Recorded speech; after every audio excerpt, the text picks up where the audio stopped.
இப்போ இந்த அடியிலிருந்து திரும்பி வேகமா எழும்பக்கூடிய பவர் திமுகட்ட இருக்கா? அதிமுகட்ட இருக்கா? பாஜகவும் வர வேண்டியது இருக்கு. சரி, இதில்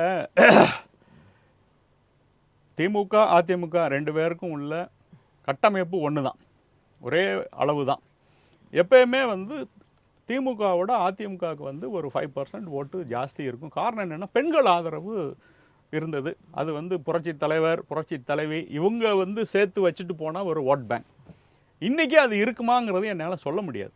காரணம், விஜய் அந்த இடத்துக்கு வந்துட்டார். நீங்கள் நிறைய பேர் நினச்சிட்டு இருக்க மாதிரி இது முழுக்க முழுக்க இளைஞர்கள் ஓட்டு மட்டும் இல்லை, குடும்ப தலைவிகள் பெரும்பாலானோர் விஜய்க்கு போட்டிருக்கிறாங்க. ஸோ அது அந்த இடத்துல வந்து அதிமுகவுக்கு வந்து ஒரு தொய்வு. இதை வந்து அவங்க திருப்பி அதை கொண்டு வரணும் அப்படின்னா அதுக்கு ரொம்ப கஷ்டம்.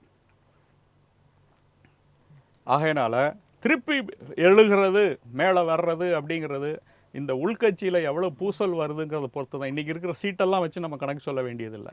உள்கட்சியை இருக்கிற மற்ற எல்லா தலைவர்களும் யார் அரவணைச்சு போகிறாங்களோ அந்த கட்சி டக்குன்னு மேலே வரும், இல்லாட்டா எந்த கட்சியும் வராது.